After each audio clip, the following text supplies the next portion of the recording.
Namasté tout le monde. Bienvenue sur le site de Bougourou Mario. Aujourd'hui encore, je vais répondre à une nouvelle question qui m'a été posée sur Messenger. Elle se lit comme suit. Quels sont les signes de l'éveil? Qu'est-ce qu'on peut remarquer de différent chez un individu, homme ou femme, qui est éveillé? Je vais essayer d'y répondre au meilleur de mes possibilités, tout en sachant que ces signes ne sont pas nécessairement des qualifications requises. C'est-à-dire que ce n'est pas des qualités qu'on doit développer pour devenir éveillé, c'est plutôt le résultat de la pratique. La pratique amène des résultats, c'est ce qu'on va regarder. La première des choses qu'on remarque chez un individu qui est éveillé, c'est qu'il n'a plus de soucis dans la vie. Il n'a plus de casse-tête, il n'a plus de problèmes. Il peut apparaître des problèmes, mais ce n'est pas des problèmes personnels. Ce ne sont que des événements spontanés qui se produisent. On en demeure spectateur, puis on réagit, on agit selon le besoin. Tu demeures toujours spectateur de ce qui est. Tu es non impliqué personnellement. La vie se déroule. Tout est objet. Puis toi-même, l'éveillé, tu es le sujet contemplatif de ce qui est. On remarque aussi une solitude intérieure intense. Attention! Je sais que la solitude, c'est l'une des plus grandes peurs, une des plus grandes souffrances d'un être humain normal. Mais pour un être éveillé, ce sentiment de solitude-là résulte surtout du fait que tout devient un. Il n'y a plus de deux. Il n'y a plus de moi et le monde, de sujet et d'objet. Il n'y a que ce qui est. Et le corps, le mental, les émotions en font partie. J'observe. Je suis spectateur de ce monde-là, spectateur de ce corps-là, spectateur de ces pensées qui défilent, qui apparaissent, spectateur des émotions qui naissent et qui s'expriment. Tu es lui. Il n'y a plus d'eux. Tu es ce monde qui se manifeste, qui bouge, qui s'exprime spontanément. Et tu as toi-même la même spontanéité. Dans le fond, c'est une forme de lâcher-prise totale. Pas un lâcher-prise volontaire, mais un lâcher-prise qui est le résultat d'une pratique spirituelle bien faite, bien apprise, bien acquise. C'est aussi la fin des attachements. Parce que tu prends conscience que la vie n'est qu'un rêve, finalement. Comment peut-on s'attacher aux objets d'un rêve? Quand on dort la nuit, il nous arrive parfois de rêver. On voit des personnages, il se produit des histoires, il se produit des événements, on acquiert ou on perd des choses. Puis au réveil, on sait que c'était qu'un rêve. On ne demeure pas attaché aux personnages qu'on a connus dans le rêve. On peut faire un rêve très sentimental ou très érotique, puis on ne demeure pas attaché aux personnages qu'il y avait là, aux objets qui étaient présents. On sait que c'était un rêve. Un rêve, c'est l'imagination qui travaille, c'est l'esprit qui fantasme. C'est pareil pour ce monde-ci quand on est en état d'éveil. Ça le dit, on est éveillé. On prend conscience que ce monde-là n'est qu'un rêve. Comment peut-on s'attacher à un rêve? On le rêve, on le vit, c'est tout. On le regarde passer, c'est tout.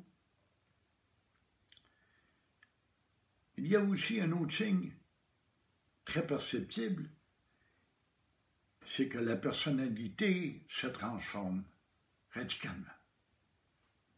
On change. On devient un autre genre de personne. Le caractère change. On dirait que les défauts s'en vont, puis que de nouvelles qualités apparaissent. Là où ce qu'on avait du ressentiment, le pardon s'installe. Lorsqu'on avait de la haine, l'amour apparaît. Lorsqu'on avait des préjugés, on atteint une liberté totale vis-à-vis des gens. Tout devient égal. Il n'y a plus de préférence. Il n'y a plus de j'aime ou j'aime pas. C'est pour ça qu'on parle de compassion en spiritualité. Il n'y a plus rien qui est pareil. Tout est égal. Tout n'est qu'un spectacle, un rêve. Puis on est le spectateur, on le regarde. On développe également un esprit d'enfance, un esprit d'émerveillement, un esprit jeune et souriant, spontané. Pas un esprit enfantin, dans le sens qu'on devient de gros bébés lala, puis qu'on veut réaliser tous nos désirs, tous nos espoirs, toutes nos attentes, puis qu'on exige qu'elles se réalisent. On devient jeune de cœur et jeune d'esprit, créatif, participant. C'est une forme de bonheur qui s'installe dans le fond, une forme de joie, une joie de vivre comme un enfant. On joue le jeu. C'est le fun de jouer. Quand on est jeune, on adore les jeux. C'est pareil dans l'état d'éveil. On adore jouer le jeu. On joue les personnages qui se présentent. On fait spontanément ce qu'il y a à faire, avec plaisir, avec motivation, avec agrément, avec amour. Pas l'amour humain qu'on connaît dans le rêve, mais un nouvel genre d'amour. Un amour qu'on pourrait appeler de la compassion. Par compassion, si mon pire ennemi fait une crise de cœur, au moins je vais appeler l'ambulance. Je vais appeler du secours. C'est ça la compassion. On ne peut pas aimer tout le monde, mais on peut avoir de la compassion égale pour tout être humain, tout animal, toute forme d'être ou de choses qui sont dans la nature. Il n'y a plus de destination quand on est éveillé. Il n'y a plus d'endroit où aller. Il n'y a plus d'objectif à atteindre. Dans un sens, c'est l'ambition qui s'éteint. On est là où on est au moment présent. C'est ça qui est l'objectif. Il n'y a pas de terre promise. C'est le voyage. C'est le voyage lui-même qui est l'éveil. Puis on est en voyage constant parce que tout est éphémère, tout est en changement, tout se transforme continuellement. Il n'y a plus de but à atteindre. On est ce qu'on devait être. On est ce qu'on est, tout simplement. On n'essaie pas d'être autrement. On n'essaie pas de changer. On ne fait plus d'efforts pour être comme ceci ou comme cela, pour être celui-ci, pour être celui-là. On n'a plus d'autre rôle à jouer que notre propre personnalité, notre propre rôle. On est ce qu'on est, comme on est, tel qu'on est. Qu'on aime ou qu'on ne nous aime pas, que ça plaise ou que ça ne plaise pas, on est ça. C'est notre nature. En état d'éveil, on est distancé du corps. On n'est plus le corps. On n'est plus le mental. On n'est plus les émotions qui s'installent à certains moments donnés. L'éveil peut ne pas être encore entièrement constant.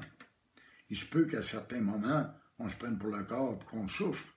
Il se peut qu'à certains moments, on se remette à croire à nos pensées, à penser que nos pensées sont de vraies pensées et qu'elles nous appartiennent. L'ego refait parfois son apparition, mais c'est momentané, passager, éphémère. L'éveil revient, il reprend place par la pratique constante. La pratique constante de l'attention au moment présent. La pratique constante de cette mise en état d'observateur de ce qui est.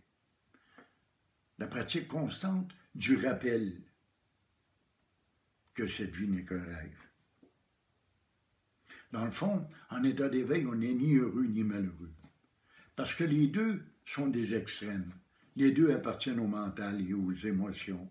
Les deux sont faux. La vie, c'est pas un bonheur à n'en plus finir. La vie, c'est pas un malheur à n'en mourir. La vie est. Dieu est. Tout ce qui est lui. Tout ce qui est Brahman, il vient de Brahman.